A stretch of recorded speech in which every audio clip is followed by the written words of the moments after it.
할렐루야. 우리 옆에 있는 분에게 인사할까요? 그럼에도 불구하고 하나님은 당신을 사랑하십니다.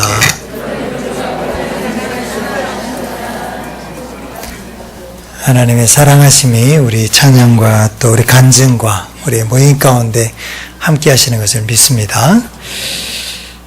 믿음 시리즈를 작년에 창세기 12장부터 14장까지 6번에 걸쳐서 말씀을 드렸고, 이번 9월달은 15장부터 연이어서 믿음 시리즈를 아브라함을 중심으로 해서 말씀을 나누려고 합니다. 따라서 합시다. 믿음은 두려움을 이깁니다. 우리가 잘 아는 사람이지만 믿음의 사람 하면 떠오르는 사람이 누굽니까? 믿음의 사람은 역시 아브라함이라고 할 수가 있겠습니다. 성경은 아브라함을 믿음의 조상이라고 말합니다. 로마서 4장 16절 후반부에 보면 아브라함은 모든 사람의 조상이 된다, 이렇게 표현을 하고 있습니다. 아브라함은 하나님을 믿었습니다. 믿어도 참 잘 믿은 것 같습니다. 근데 그 잘 믿었는데도 불구하고, 하나님을 잘 믿었는데도 불구하고 그의 인생이 기근이 떠나질 않았습니다. 흉년이 찾아옵니다. 기근과 흉년이 찾아왔다는 것은 믿음이 있는데도 삶을 산다는 게 쉽지 않다는 겁니다. 먹고 사는 문제가 그렇게 만만치 않다는 것을 말해주고 있는 겁니다. 믿음이 있어도 잘 먹고 잘 사는 게 아니고 못 먹고 못 살고 기근이 있고 흉년이 찾아올 때가 있다는 것이지요. 믿음으로 산다는 것은 쉬운 일이 아닙니다. 먹고 살 문제가 조금 해결되니까 무슨 문제가 생깁니까? 형제 간에 다툼이 생깁니다. 자기 하나밖에 없던 혈족 롯을 데리고 떠났는데 롯과 다툼이 생겨요. 여러분, 모든 다툼의 근본에 뭐가 있는 줄 아세요? 돈 문제입니다. 돈이 없으면 싸움이 일어나지 않습니다. 다툼이 일어나요. 돈이 들어가면 항상 다툼이 생겨요. 롯하고 어떤 일이 생겼습니까? 재산이 생겼어요. 양떼가 많아졌습니다. 그러니까 그 안에서 다툼과 싸움과 갈등이 생기게 되는 것이지요. 믿음의 형제들끼리도 갈등이 생깁니다. 집안에서도 갈등이 생기죠. 문제가 생깁니다. 믿음이 있어도 장애와 갈등이 사라지질 않습니다. 하나님을 믿어도요, 시험과 문제가 이렇게 비껴가질 않아요. 아주 정면으로 막 날라옵니다. 하나님을 믿어도 정면으로 막 이렇게 문제가 달려들지요. 그런 환경과 상황에서 아브라함이 어떻게 됩니까? 아브라함이 하나님을 의심하게 됩니다. 하나님을 믿는 것 같은데 분명히 믿어요. 안 믿는 건 아닙니다. 믿는데 의심이 생기는 겁니다. 겉으로는 태연한 척하고, 그런데 속으로 보면 딴 생각을 하고 있는 거예요. 걱정하고 근심하고 불안해하고 두려워하고, 믿습니다 하는데 속으로는 잘 믿어지지 않는데요. 이런 마음이 안에서 생기는 겁니다. 이렇게 열심히 하면 되겠지 막 하는데도 안 될 것 같아요. 그래서 무엇이 들어온지 아세요? 두려움이 찾아오는 겁니다. 의심이 있으면 두려움이 찾아옵니다. 아브라함도 마찬가지였어요. 아브라함이 하나님을 잘 믿었는데도 그 안에 두려움이 찾아온 거예요. 그러니까 오늘 성경에 보니까 1절에 보니까 하나님께서 아브라함에게 나타나셔서 두려워하지 말라. 두려워하지 말라. 오늘 이 아브라함에게 나타나서 하시는 하나님의 음성이 오늘 우리 모두에게 들려지는 말씀이 되시기를 바랍니다. 두려워하지 말라. 두려워하지 말라. 믿음의 사람도 두려워하는 것을 알 수 있습니다. 그죠? 아브라함도 두려워했지요. 믿음의 조상도 두려워했으니까 우리도 어떻게 해요? 두려워하고 있는 거예요. 여러분, 아브라함이 왜 두려워하고 있습니까? 오늘 이 성경 1절에 보면 이후에 그랬어요. 창세기 14장에 보면 아브라함이 그돌라오멜이라고 하는 북쪽 바벨론 제국의 4나라의 왕들이 연합해서 싸움을 합니다. 근데 아브라함에게는 군대가 없었어요. 자기 집에서 길러온 318명을 데리고 가서 그 군대를 4나라의 동맹군을 연파해서 이깁니다. 마치 권율 장군의 행주대첩처럼 여인들이, 아낙네들이 치마폭에다 돌을 싸가지고 던져서 이겼다고 전해지는 것처럼 그냥 있는 것 가지고서 싸운 거예요. 그런데 이겼어요. 그러고 나서 네 왕의 연합군에게 뺏겼던 롯과 그 재산과 그 가축들을 다 찾아가지고 되돌아옵니다. 왜 전쟁에서 이겼는데 아브라함이 두려움에 휩싸였을까요? 이겼다고 해서 주변에 적이 다 없어지지 않았기 때문입니다. 이번에는 이겼지만 다음에는 어떻게 될지 모르기 때문이죠. 인생은 마치 경기와 게임과 같습니다. 이번에는 이겼어요. 그 다음에도 꼭 이길 줄 알았어요. 근데 그 다음에 잘 안 되는 거예요. 막상 전쟁을 해보니까 숫자적인 거나 화력이나 모든 가진 것으로 봐서는 지는 싸움이었어요. 근데 이겼어요. 어떻게? 있는 힘을 다 했거든요. 가진 재산 다 모았거든요. 가진 능력 모든 걸 다 준비해 가지고서 온 몸을 다해서 달려들었거든요. 그러나서 보니까 그 다음에 힘이 다 빠져버린 거예요. 그 다음에 한 번 더 돈이 들어가야 되는데, 그 다음에 한 번 더 힘이 들어가야 되는데 그 힘이 없는 거예요. 그 힘이 도움을 받을 때도. 여러분 그럴 때 있지 않아요? 이거 하면 잘 될 것 같아서 투자를 다 했어요. 이 정도 돈 다 몰아서 했어요. 근데 안 되는데 한 번 더 돈이 더 들어가야 돼. 그 돈이 없는 거예요. 그래서 생각합니다. 이번엔 이겼는데 내가 다음에 또 이길 수 있는 보장이 없는 거예요. 너무 두려운 거예요. 불안한 거예요. 만약 저들이 4명의 그 연합군이 힘을 합쳐서 다시 지금 이 순간에 나를 공격해 온다면, 복수를 해온다면 나는 어떻게 될 것인가? 걱정이 들었던 모양입니다. 여러분, 믿음이 있는 사람도 항상 이기는 게 아닙니다.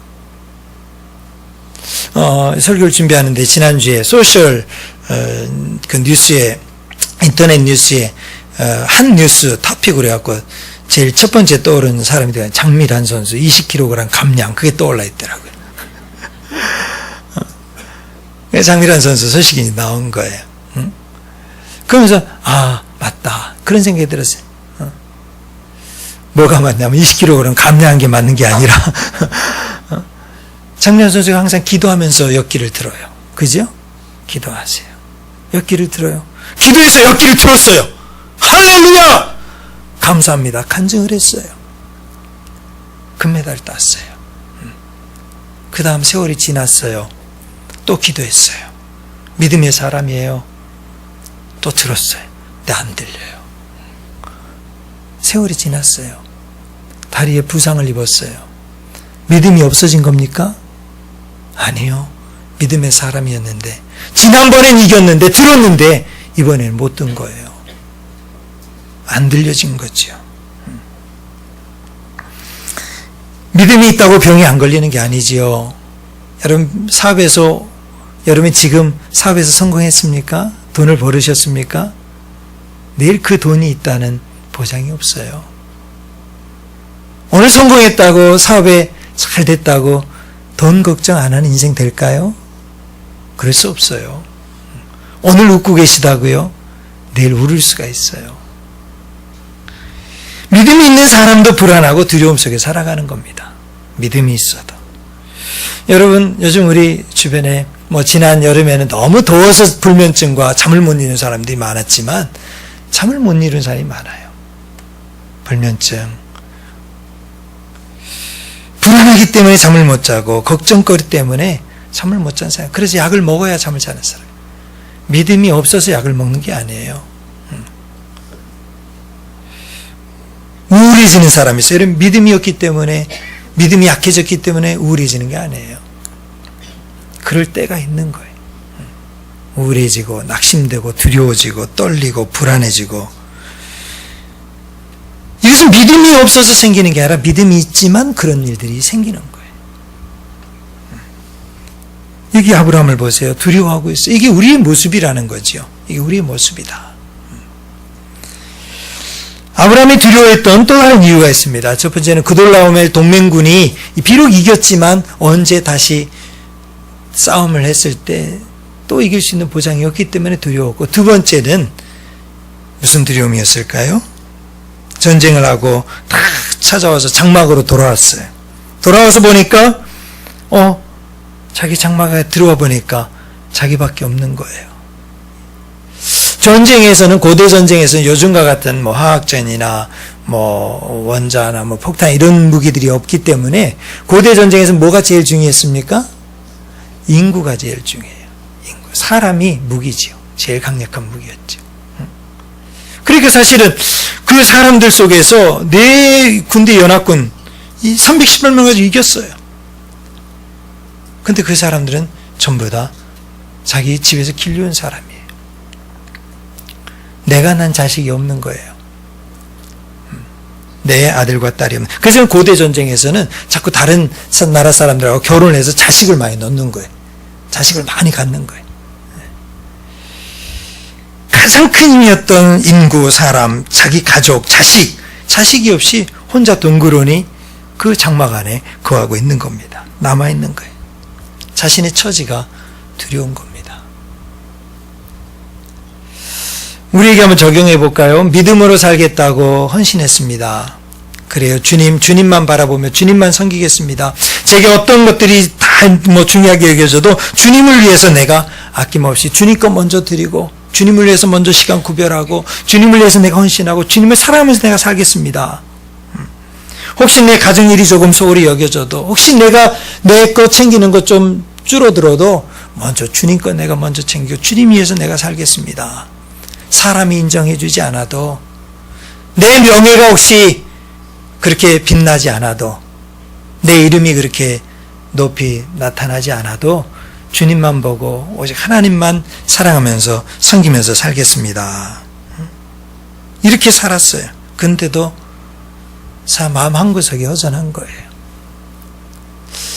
자녀가, 집안일이, 남편이, 또 내 일이, 내 마음이, 내 몸이 아프고 병들면 그래도 마음 한구석이 허전하고 아쉬운 거예요. 혼자 덩그러니 있었을 때, 아이 그래 하나님이 아시면 됐지 하면서도 마음속에 마음이 늘 불안한 거예요. 믿음의 영웅이었지만 미래에 대한 두려움이 그 마음속에 있는 겁니다. 믿음으로 살겠다고 결정했지만, 지난주에 우리 신문기자의 전 그 대법관이셨으면서 또 선거관리위원장이셨던 김능환 대법관의 이야기가 나왔습니다. 몇 달 전에 그분이 대법관 자리를 놓으면서 사당동인가 어디에 있는 슈퍼의 아저씨로 들어가서, 대부분의 대법관이 전직을 이용해서 큰 로펌에 취직을 해가지고 돈을 벌게 되는데, 그 직분을 내려놓고 평범한 세상의 일들로 가서 참한 것이 모범이 된다, 귀감이 된다 해서 뉴스가 굉장히 크게 나왔었죠. 근데 이번에 또 뉴스가 나왔어요. 전 감사원 대법관 김능환 대법관 결국 로펌으로 가다. 그러면서 그분이 한 이야기가 있습니다. 그분이 한 이야기가 제가 기억을 못해서 봅니다만은, 그분이 이런 이야기를 했어요. 무황산이면 무황심이다. 무슨 이야기인지 모르시죠? 맹자에 나오는 이야기라고 합니다. 무황산이면, 생활이 안정되지 않으면 무황심이다. 바른 마음을 견지하기 어렵다. 그런 이야기를 하는 거예요. 자기 이상과 꿈을 가지고 한번 이렇게 해보려고 했는데 생활의 안정이 안 되는 걸 보면 내 바른 마음을 견제하기가 참 어렵더라. 그 이야기를 하면서 로펌으로 다시 갔어요. 여러분, 아브라함이 혼자 장막에 앉아 있습니다. 하나님을 믿었어요. 그리고 승리도 했습니다. 하나님의 기적도 맛봤어요. 근데 혼자 장막에 앉아서 곰곰이 생각을 해보니까, 나는 뭔가, 롯도 살려주고 롯의 재산도 구해주고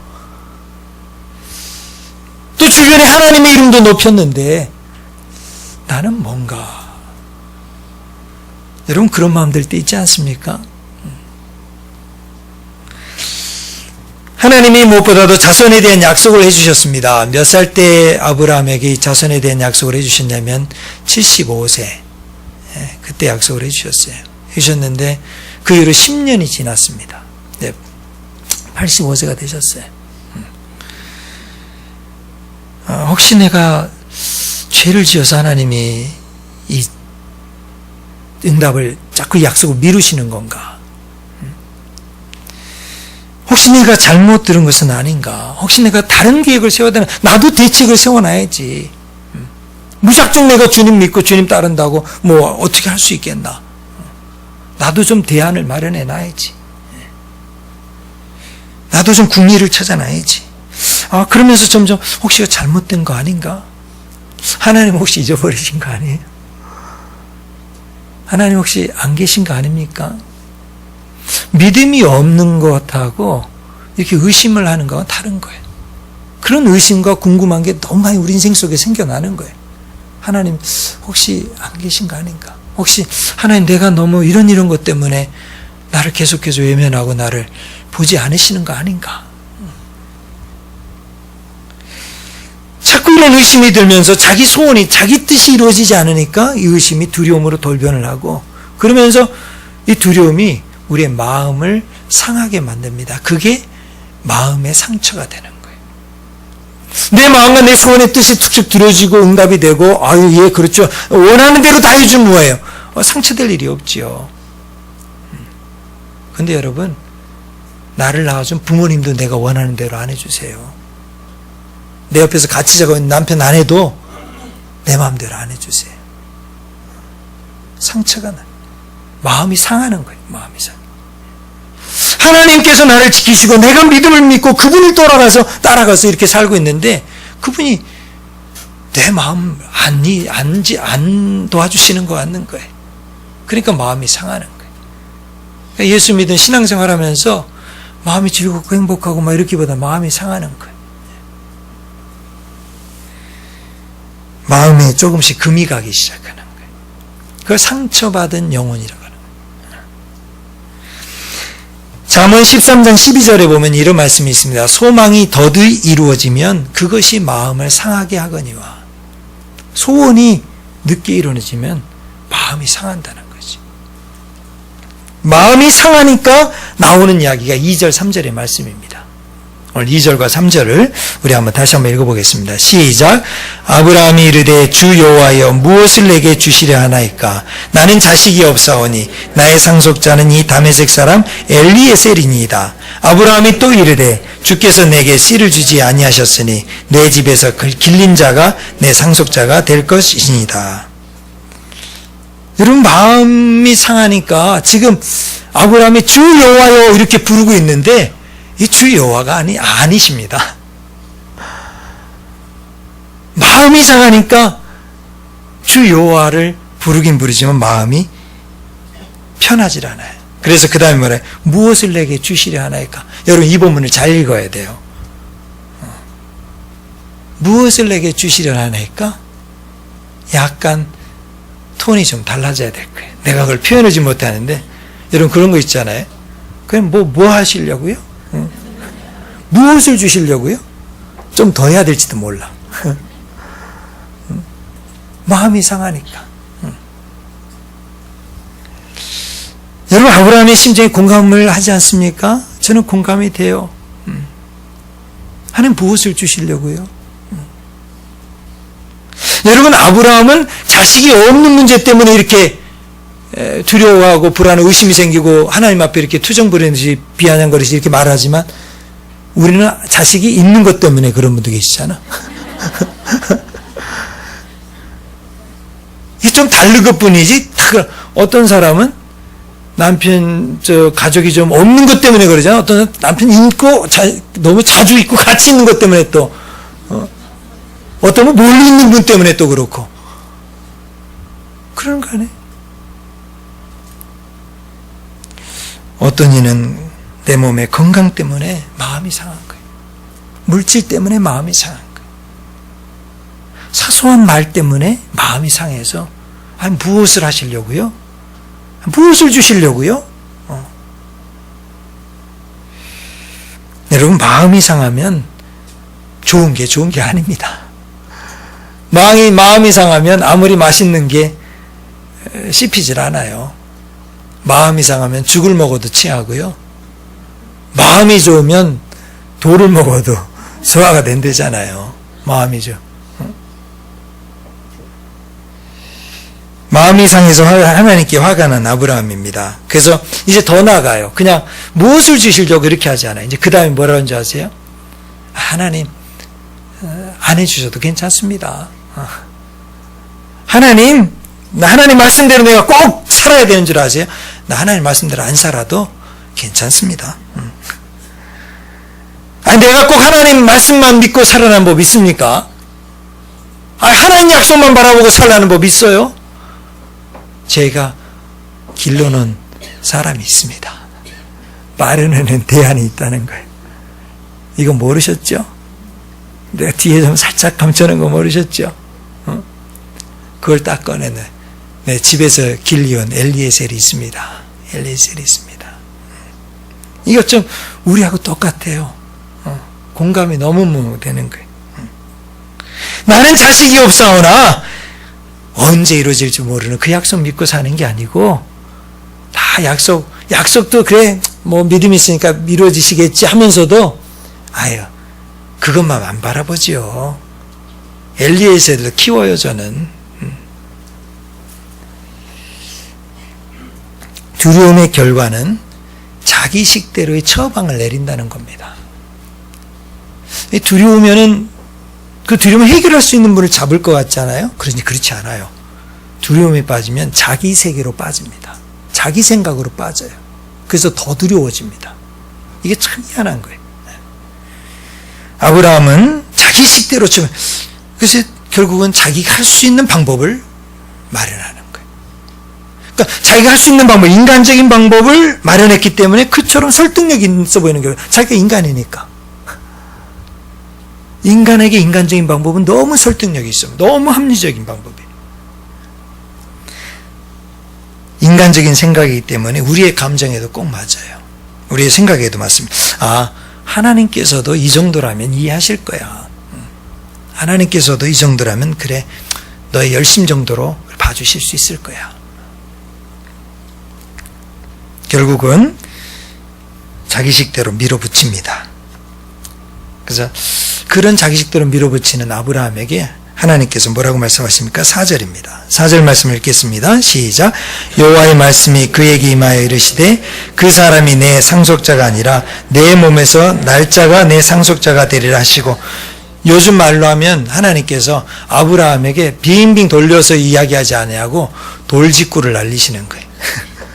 바로 뭐 엘리에셀이 아니다, 뭐 너가 지금 생각하는 것 이렇게 말하지 않고 바로 네 몸에서 날짜가 상속자다. 너 그거 지금 알고 있는데도 안 되니까 너가 자꾸 회피하는 거 아니냐.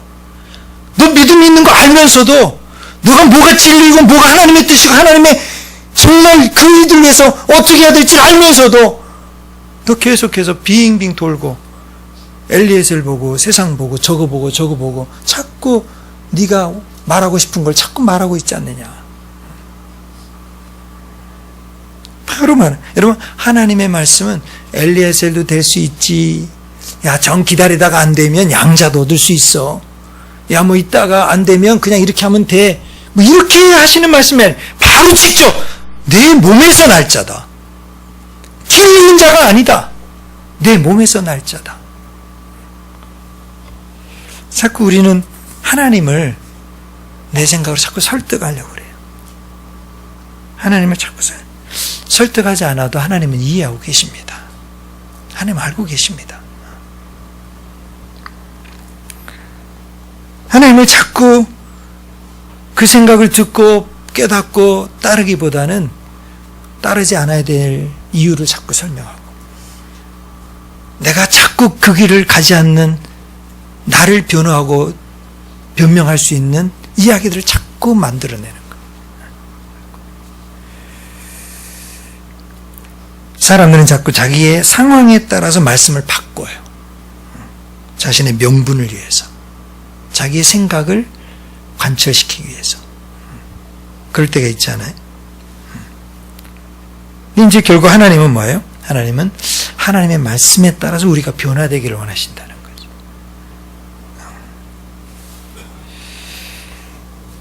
그러니까 이제 이런 아브라함을 이제 하나님께서 어떻게 하십니까? 5절입니다. 5절 말씀 한번 다 함께 볼까요? 5절 시작. 그를 이끌고 밖으로 나가 이르시되 하늘을 우러러 무뼈를 셀 수 있나 보라. 또 그에게 이르시되 내 자손이 이와 같으리라. 아브라함이 불안해하고 두려움에 차 있으면서도 끊임없이 자기의 세계 속에, 자기의 생각 속에, 자기에게 몰입해가는 그 아브라함을, 그 두려움을 이기게 하는 방법이 이제 나오는 거예요. 하나님이 어떻게 하십니까? 그를 이끌고 밖으로 나가. 전 여기서 깨닫는 지혜가 있어요. 결국 하나님은 아브라함의 장막으로부터 벗어나게 만드시는, 자신의 장막으로부터 나와라. 자신의 장막이다. 아브라함의 지금 머물러 있고 생각하고 있고 모든 거 보면 그 작은 장막에서 318명을 데리고 4명의 그돌라오멜 왕들을 무찌르는 그 광야와 세계 속에서 하나님이 함께 하셨을 때 도저히 할 수 없다는 것을 하게 하신 그 하나님을 생각하기보다는 장막 안에 딱 들어오니까, 자기 집 안에 들어오니까 그게 전부 세계야. 그게 전부예요. 그게 전부. 아주 왜소한 장막, 그 협소한 공간, 그 공간에서 자기 생각에 몰입하고 있는, 그러니까 그 아브라함을 어떻게 해요? 그를 이끌고 나와 그랬어요. 나와. 여러분, 그 자리에선 두려움밖에 없어요. 불안밖에 없어요. 그 방에 창고에 돈을 쌓아놔도, 그 창고에 보약을 놔둬도, 그 창고에 무엇을 놔둬도 그 안에 있는 이상은 두려움과 불안밖에 없어요. 그 제한된 공간, 너의 생각, 너의 장막, 그곳으로부터 어떻게 해요? 나와야 돼요. 그런데 참 재밌는 게, 나오게 하는데 하나님께서 야 아브라함아 나와라 그렇게 부르지 않으셨다는 거예요. 너무 두려워하고 있으니까 친히 하나님이 이끌고 나오시는 거예요. 너무 좋으신 하나님이지 않으세요? 할렐루야. 이끌고 나오시는 거예요. 들어가셔서 그 안에 찾아가셔서 그 손을 꼭, 그러니까 여기서 믿음은 뭐냐면 내가 붙잡고 있는 손을 하나님의 손에게 내미는 거예요. 내미는 거. 하나님 내 손 잡아주세요. 나 이렇게 해주세요. 이거 들게 해주세요. 이거 1등하게 해주세요. 이거 성공하게 해주세요. 이게 아니고 하나님 제 두려움과 불안 주님 손에 맡깁니다. 손을 피는 거예요. 손을 피는 거. 그런데 참 미안한 건 우리는 두려울수록 불안할수록 더 꼭 잡습니다. 더 꼭 잡아요. 꼭 자기 안에 감춰 숨어 들어가요. 불안하니까, 두려우니까 더 자기 안으로 들어가는 거예요. 근데 여러분 아니에요. 하나님의 손에 이끌려야 됩니다. 하나님의 손에 붙잡혀야 됩니다. 하나님의 손에 이끌리는 여러분이 되시길 주의 이름으로 축복합니다. 하나님의 손에 이끌리면 그분이 밖으로 데리고 나와요. 그 장막 왜소하고 협소하고 편협하고 그 두려움과 불안 속에서 어찌할 줄 모르는 어린 5세 소녀처럼 벌벌 떨고 있는 그 아이를 끌고 나오시는 거예요. 끌고 나오세요. 자신의 공간 장방으로 또 벗어날 때 그곳에서 우리는 두려움을 이길 수 있는 출발이 시작되는 겁니다. 여러분 여기서 우리 한 가지 배우는 것도 있어요. 아브라함을 하나님이 혼내지 않으신다는 것입니다. 너 왜 이렇게 두려워하냐? 너 이렇게 떠냐? 너 조금 전에 한 일 못 봤냐? 너 지금 하나님 믿지 않냐? 너 지금 너 믿음이 이렇게 떨어졌냐? 이렇게 혼내지 않으신다는 겁니다. 말씀하지 않으세요. 그를 잠잠히 그 두려워하는 마음을 아시고 직접 이끌고 아주 친절한, 아주 배려 깊은, 아주 너무나 따뜻한 아버지처럼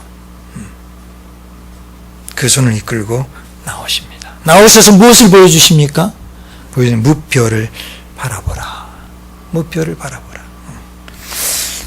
이런 별이 있다는 것은 밤이 깊었다는 뜻입니다. 밤이 깊었고 또 무별이라는 게 별이 청청 빛났다는 것은 밤이 깊었다는. 근데 밤이 깊은 그 시간까지 아브라함이 잠을 이루지 못하고 있었다는 거죠. 잠을 못 자는 이유는 한 가지입니다. 내 생각이 많기 때문이지요. 내 생각이 복잡해 있는 거예요. 이리저리 뒤척뒤척하고 이 생각 저 생각 다 해보지만 초점을 잡지 못하는 거예요. 이 방법 저 방법 이 일 저 일 다 해보지만 초점이 방향이 없어요. 방향이 없는 게 방황이지요. 예수 믿고 신앙생활하고 하나님 믿고 다 이렇게 몇십 년 동안 신앙생활 하는데 이 생각 저 생각 이리저리 저리서 다 하면서 방향이 없어요. 방향이 없어요. 그 방향이 없는 아브라함을 손을 이끌고 방향을 보여주는 별을 봐라. 방향을 제시해주는 거예요. 방향이 있으면 두려워하지 않아요. 우리의 가야 할 본향이 있으면 두려워하지 않아요. 우리의 영생의 주요, 구원의 주요, 온전하신 주요, 우리가 가야 될 집이 있다면 두려워하지 않아요. 할렐루야. 방향이 없고 별을 보지 못하기 때문에 두려운 거예요. 하나님이 그걸 봐라. 너가 열심히 하는 이유, 너가 믿음 있는 이유, 너가 사는 이유 어디 있는지를 봐라. 여기에 샌다는 게 있어요. 무뼈를 세울 수 있나 보라 그랬잖아요. 이 샌다는 거는 히브리어 동사로 보면은 여러분이 샌다는 게 카운팅, 야, 이 별은 저 별, 이 별은 내 별, 이 별은 너의 별, 이 별은 우리 별, 이렇게 해서 하나, 둘, 셋, 넷, 다섯, 여섯, 일곱, 여덟, 이렇게 쉬라는 게 아니에요. 세라는 게 아니에요. 카운팅 하라는 게 아니에요. 물론 궁극적으로는 수많은 별들처럼, 무별들처럼 아브라함의 자손이 커진다는 걸 약속해 주시는 거죠. 그러나 샌다는 거는 여기 히브리어 동사에서는 무슨 뜻이냐? 질서를 세운다라는 뜻이 있어요. 원리를 이룬다. 그러니까 지금 하나님께서 무별을 쭉 보이면서 그 셀 수 없는 별을 세봐라. 야, 이렇게 셀 수 없는 것처럼 내 자손이 많아지리라. 그 정도 약속을 주시는 게 아니고 온 우주 세상을 지으신 분의 창조와 질서의 원리가 있다. 이것을 지으신 자가 누구냐? 내 인생의 주인이 누구냐? 천하 만물의 주인이 누구냐? 너는 지금 네 인생을 네가 주인인 것처럼 걱정하고 두려워하고 불안해하고 있느냐? 네가 지금 뭐 좀 조금 하겠다고 뭘 그렇게 애를 쓰느냐? 네가 차라리 할 수 없다고 주님께 맡겨라. 천지의 창조주 하나님을 의지해라. 그분을 인정해라. 야, 뭐 그렇게 너가 장막에서 네 자식 가지고서 고민을 하느냐? 그것을 주님께 맡겨라. 너의 그 좁은 생각을 깨뜨리고 더 큰 생각을 해라. 더 큰 생각을. 여러분, 생각을 한번 크게 해보세요. 마음을 한번 크게 해보세요. 말을 한번 크게 해보세요. 그때 우리의 인생과 그림이 달라지는 겁니다. 믿음은 뭡니까? 하나님의 세계를 바라보는 겁니다. 내 세계를 바라보는 게 아니에요. 내가 만든 세계, 내가 만든 장막, 내가 만든 이룬 일들을 바라보는 게 아니에요. 하나님의 세계를 바라보는 거예요. 여러분, 오늘 예배 마치고 지금 방금 나가면 별을 볼 수 없지요?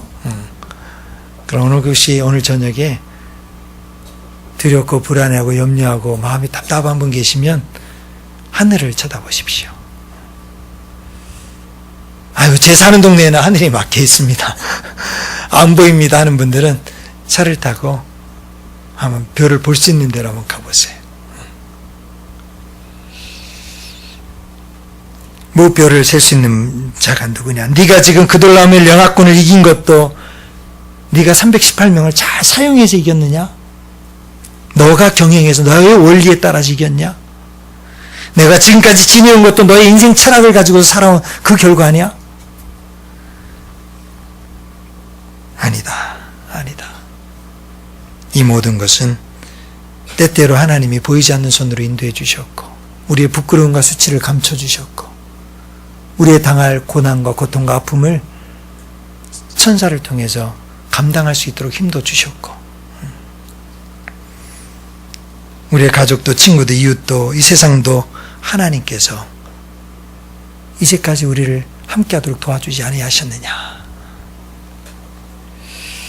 사랑하는 우리 앞에 성도님 여러분, 우리 모두가 더 큰 생각을 갖게 되시길 주의 이름으로 축복합니다. 마음을 크게 하십시오. 생각을 크게 하십시오. 멀리 보십시오. 지금 당장 있는 거 계산하고 생각하지 마세요. 당장 마음이 아프고 힘들다고 그거 가지고 너무 매이지 마세요. 당장 내가 무엇을 이루어야 되는데 그걸 이루지 못했다고 너무 원망하거나 불평하지 마세요. 자연히 불평하고 원망은 나와요. 괜찮아요. 그러니까 거기에 매이진 마세요. 매이진 마세요. 맥스 루케이도가 이런 이야기를 했습니다. 하나님을 정확히 알면 두려움은 사라진다. 하나님을 알면 두려움은 사라집니다. 하나님을 더 깊이 알아가는 이번 9월달 가을 계절이 되시길 주의 이름으로 축원합니다. 그래서 내일 특별 새벽 기도회가 시작이 되는데 하나님을 더 깊이 알아가고 하나님을 더 깊이 만나고 이 무더운 여름철에 있었던 모든 지진하고 부진하고 미진했던 모든 것들을 다 뒤로하고 믿음으로 기도로 전진해가는 정말 9월달 10월달에 하나님 주신 영적인 열매가 우리 인생과 가정과 교회와 일터 위에 풍성히 맺게 되는 그런 은혜를 우리가 믿음을 가지고 잘 성취해가는 계절이 되시기를 주의 이름으로 축원합니다. 함께 한번 기도 한번 했으면 좋겠습니다. 하나님, 이제 이번 2학기가 9월 첫날입니다. 하나님, 우리의 마음과 심령을 새롭게 해주시고 우리의 믿음의 정말 무표를 보며 하나님의 보게 하시는 방향을 보면서 우리 자녀도 일터도 직장도 처소도 다 주 앞에서 그 일들을 이루어가는 우리 모두가 되게 하여 주시옵소서. 이제 우리 한번 우리 반주 한번 해주시고 우리 한번 통성으로 같이 한번 기도하겠습니다. 하나님 아버지 감사합니다. 우리 모두가 9월 첫날입니다. 아브라함의 믿음처럼 우리의 믿음도 우리 안에 있는 두려움과 불안과 염려가 있습니까? 그 불안과 두려움과 염려를 다 밑으로 내려놓고 오직 하나님을 바라보고 하나님의 손에 이끌려서 그의 주신 인간 능력을 의지하며 나갈 수 있는 우리 모두가 될 수 있도록 인도하여 주시옵소서. 하나님의 손에 맡깁니다. 하나님의 손에 의지합니다. 하나님의 손에 이끌림 받게 되는 이번 가을의 계절이 될 수 있도록 인도하여 주시옵소서. 사업장도 직장도 일터도 자녀도 가정도 남편도 아내도 친구도 이웃도 이 세상에 보이는 모든 일들도 주 앞에 맡깁니다. 주님께서 행하시고 일하시는 은혜의 역사들을 쫓아 창조주여 전능자여 온 우주 만물의 주인이 되신 하나님을 인정하며 나가는 이번 한 달이 되고 세월이 될 수 있도록 축복해 주시옵소서. 예수님의 이름으로 기도합니다. 아멘.